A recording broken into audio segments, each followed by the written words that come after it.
नमस्कार दोस्तों, आज हम लोग सुनने जा रहे हैं मुंशी प्रेमचंद लिखित कहानी नशा। ईश्वरी एक बड़े जमींदार का लड़का था और मैं एक गरीब लड़का जिसके पास मेहनत मजदूरी के सिवा और कोई जायदाद न थी।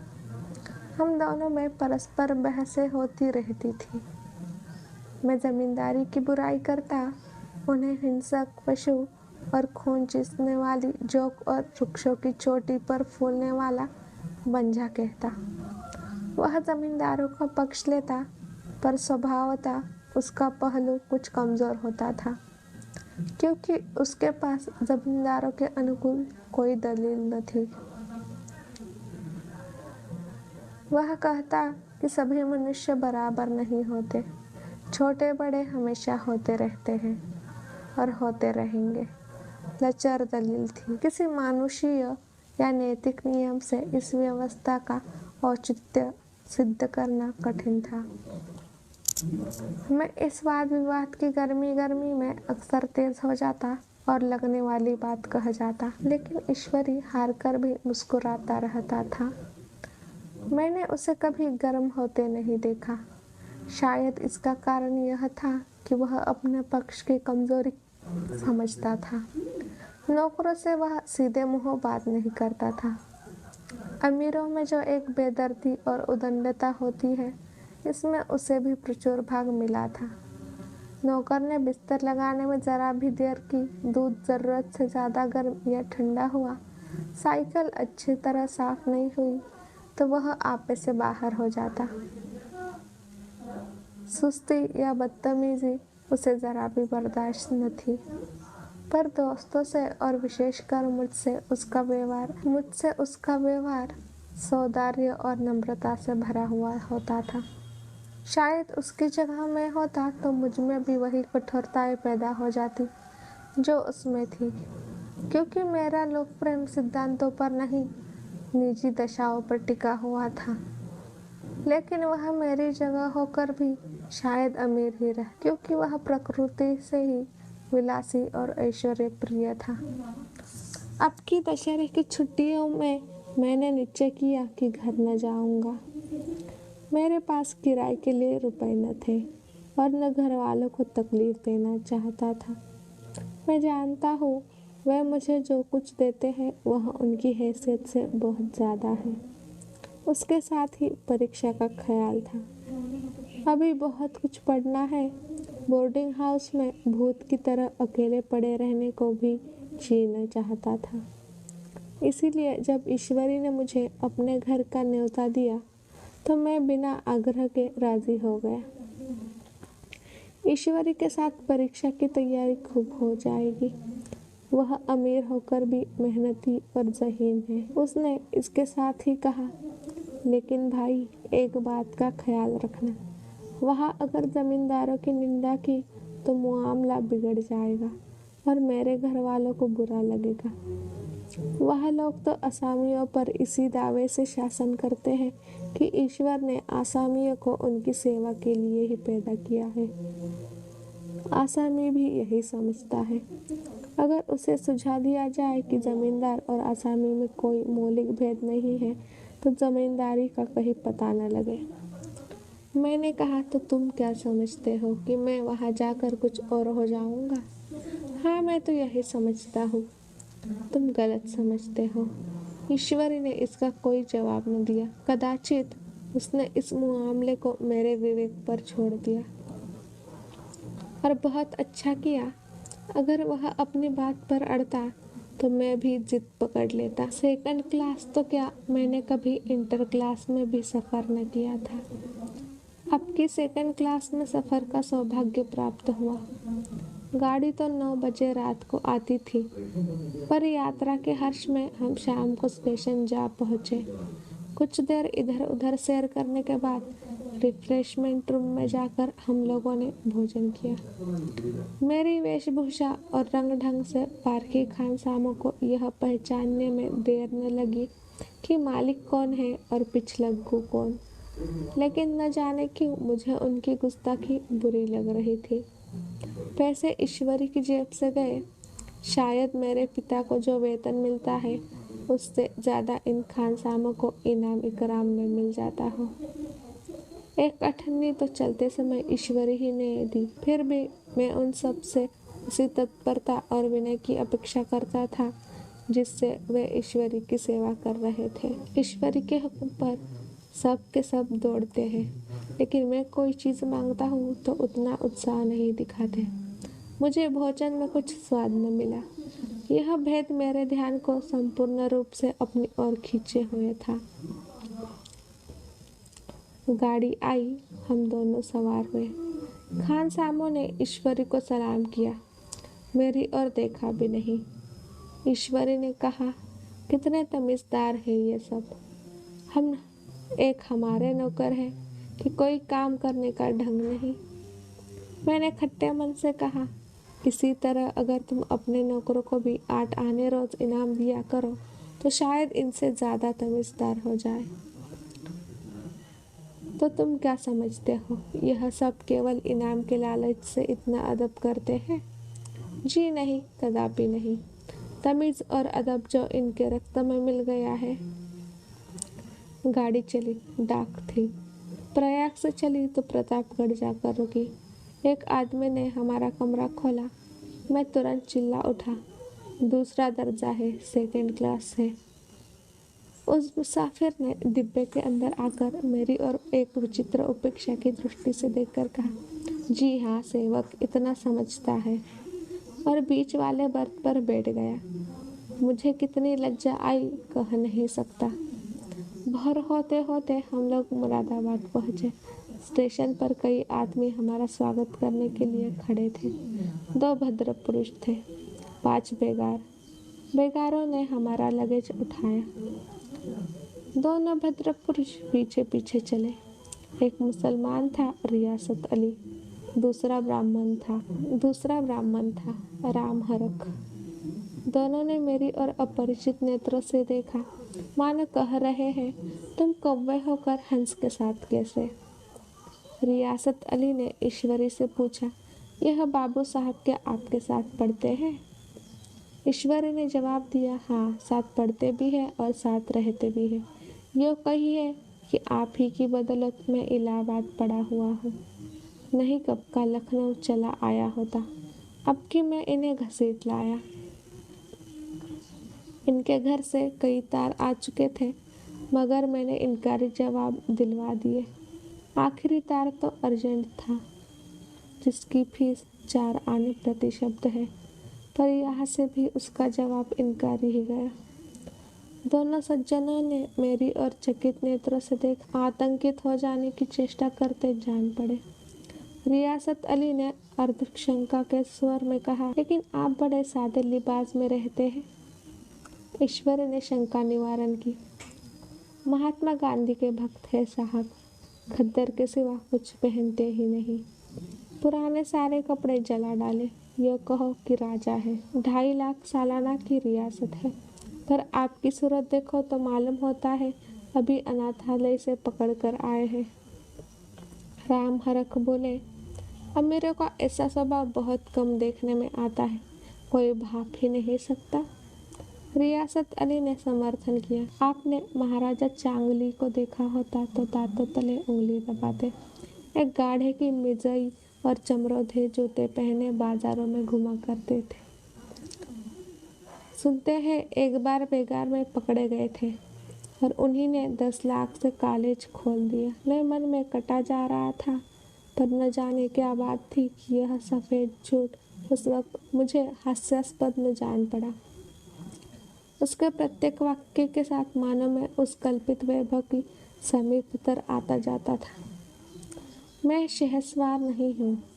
हाँ, लड़कपन में कई बार लद्दू घोड़ों पर सवार हुआ हूँ। यहाँ देखा तो 2 कलारास घोड़े हमारे लिए तैयार खड़े थे। मेरी तो जान ही निकल गई। सवार तो हुआ, पर बोटियाँ काँप रही थी। मैंने चेहरे पर शिकन न पड़ने दिया। घोड़े को ईश्वरी के पीछे डाल दिया। खैरियत यह हुई कि ईश्वरी ने घोड़े को तेज न किया, वरना शायद मैं हाथ पैर तुड़वा कर लौटता। संभव है ईश्वरी ने समझ लिया हो कि कि यह कितने पानी में है। ईश्वरी का घर क्या था, किला था, इमाम बाड़े का सा फाटक, द्वार पर पहरेदार टहलता हुआ, नौकरों का कोई हिसाब नहीं, एक हाथी बंधा हुआ। ईश्वरी ने अपने पिता, चाचा, ताऊ आदि सबसे मेरा परिचय कराया और उसी आतिशयोक्ति के साथ ऐसी हवा बांधी कि कुछ न पूछिए। नौकर चाकर ही नहीं, घर के लोग भी मेरा सम्मान करने लगे। देहात के जमींदार लाखों का मुनाफा, मगर पुलिस कांस्टेबल को अफसर समझने वाले। कई महाशय तो मुझे हुजूर हुजूर कहने लगे। जब जरा एकांत हुआ तो मैंने ईश्वरी से कहा, तुम बड़े शैतान हो यार, मेरी मिट्टी क्यों पलीत कर रहे हो। ईश्वरी ने दृढ़ मुस्कान के साथ कहा, इन गधों के सामने यही चाल जरूरी थी, वरना सीधे मुंह बोलते भी नहीं। जरा देर के बाद नाई हमारे पाँव दबाने आया। कुंवर लोग स्टेशन से आए हैं, थक गए होंगे। ईश्वरी ने मेरी ओर इशारा करके कहा, पहले कुंवर साहब के पाँव दबा। मैं चारपाई पर लेटा हुआ था। मेरे जीवन में ऐसा शायद ही कभी हुआ हो कि किसी ने मेरे पाँव दबाए हो। मैं इसे अमीरों के चोचले, रईसों का गधापन और बड़े आदमियों की मुठमर्दी और जाने क्या क्या कहकर ईश्वरी का प्रयास किया करता, और आज मैं पोतड़ों का रईस बनने का स्वांग भर रहा था। इतने में 10 बज गए। पुरानी सभ्यता के लोग थे। नई रोशनी अभी केवल पहाड़ की चोटी तक पहुंच पाई थी। अंदर से भोजन का बुलावा आया। हम स्नान करने चले। मैं हमेशा अपनी धोती खुद छाट लिया करता हूँ, मगर यहाँ मैंने ईश्वरी की ही भांति अपनी धोती भी छोड़ दी। अपने हाथों अपनी धोती छाटते शर्म आ रही थी। अंदर भोजन करने चले। हॉस्टल में जूते पहले मेज पर जा डटते थे। यहाँ पाँव धोना आवश्यक था। कहार पानी लिए खड़ा था। ईश्वरी ने पाँव बढ़ा दिए। कहार ने उसके पाँव धोए। मैंने भी पाँव बढ़ा दिए। कहार ने मेरे पाँव भी धोए। मेरा वह विचार न जाने कहाँ चला गया था। सोचा था वह देहात में एकाग्र होकर खूब पढ़ेंगे, पर यहाँ सारा दिन सैर सपाटे में कट जाता था। कहीं नदी में बजरे पर सैर कर रहे हैं, कहीं मछलियों या चिड़ियों का शिकार खेल रहे हैं, कहीं पहलवानों की कुश्ती देख रहे हैं, कहीं शतरंज पर जमे हैं। ईश्वरी खूब अंडे मंगवाता और कमरे में स्टोव पर आमलेट बनते। नौकरों का एक जत्था हमेशा घेरे रहता। अपने हाथ पांव हिलाने की कोई ज़रूरत नहीं, केवल जबान हिला देना काफ़ी है। नहाने बैठो तो आदमी नहलाने को हाजिर, लेटो तो आदमी पंखा झलने को खड़े। मैं महात्मा गांधी का कुंवर चेला मशहूर था। भीतर से बाहर तक मेरी धाक थी। नाश्ते में ज़रा भी देर न होने पाए, कहीं कुंवर साहब नाराज़ न हो जाए, बिछावन ठीक समय पर लग जाए। कुंवर साहब के सोने का समय आ गया। मैं ईश्वरी से भी ज़्यादा नाजुक दिमाग बन गया था, या बनने पर मजबूर किया गया था। ईश्वरी अपने हाथ से बिस्तर बिछा ले, लेकिन कुंवर मेहमान अपने हाथों से कैसे अपना बिछावन बिछा सकते हैं। उनकी महानता में बट्टा लग जाएगा। एक दिन सचमुच यही बात हो गई। ईश्वरी घर में था। शायद अपनी माता से कुछ बातचीत करने में देर हो गई। यहाँ 10 बज गए। मेरी आंखें नींद से झपक रही थी, मगर बिस्तर कैसे लगाओ। कुंवर जो ठहरा। कोई 11:30 बजे महर आया। बड़ा मुंह लगा नौकर था। घर के धंधों में मेरा बिस्तर लगाने की उसे सुध ही न रही। अब जो याद आई तो भागा हुआ आया। मैंने ऐसी डांट बताई कि उसने भी याद किया होगा। ईश्वरी मेरी डांट सुनकर बाहर निकल आया और बोला, तुमने बहुत अच्छा किया। यह सब हरामखोर इसी व्यवहार के योग्य हैं। इसी तरह ईश्वरी एक जगह दावत में गया हुआ था।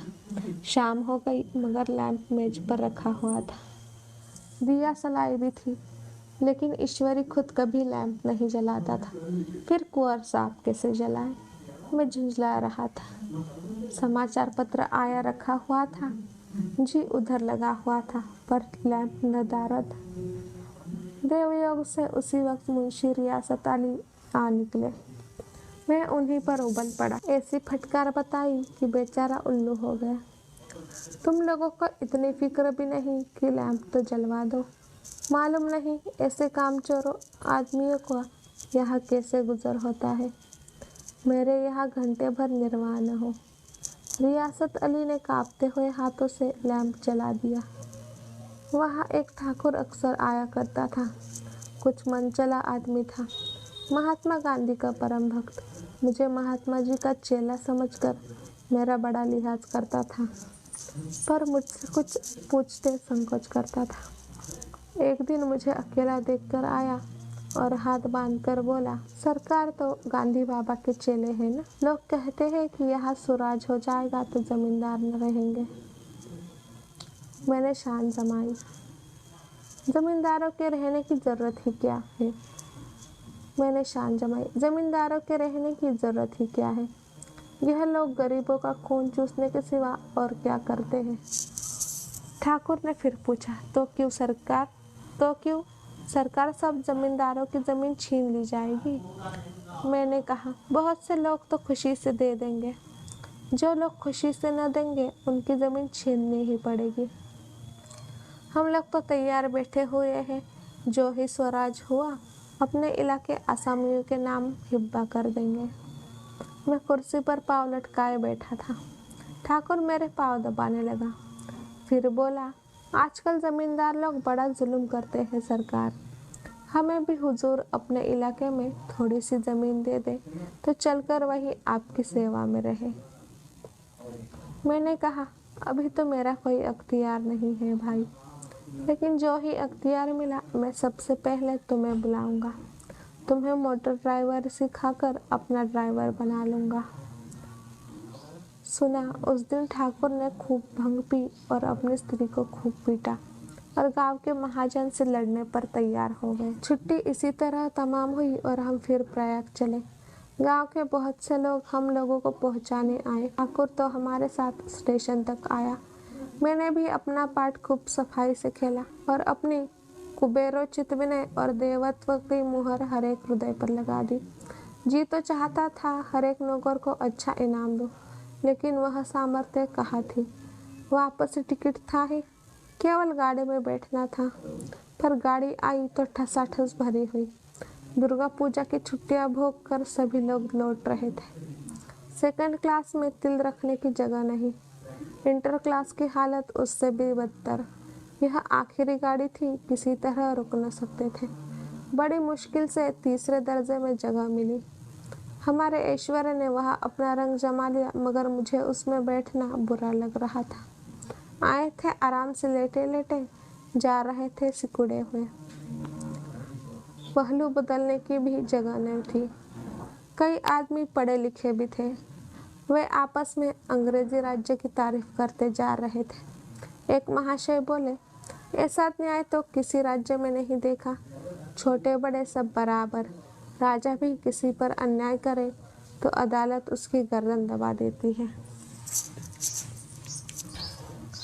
दूसरे सज्जन ने समर्थन किया, अरे साहब, आप खुद बादशाह पर दावा कर सकते हैं। अदालत में बादशाह पर डिग्री हो जाती है। एक आदमी जिसकी पीठ पर बड़ा गट्ठर बंधा था, कलकत्ते जा रहा था। कहीं गठरी रखने की जगह न मिलती थी। पीठ पर बांधे हुए था। इससे बेचैन होकर बार बार द्वार पर खड़ा हो जाता। मैं द्वार के पास ही बैठा हुआ था।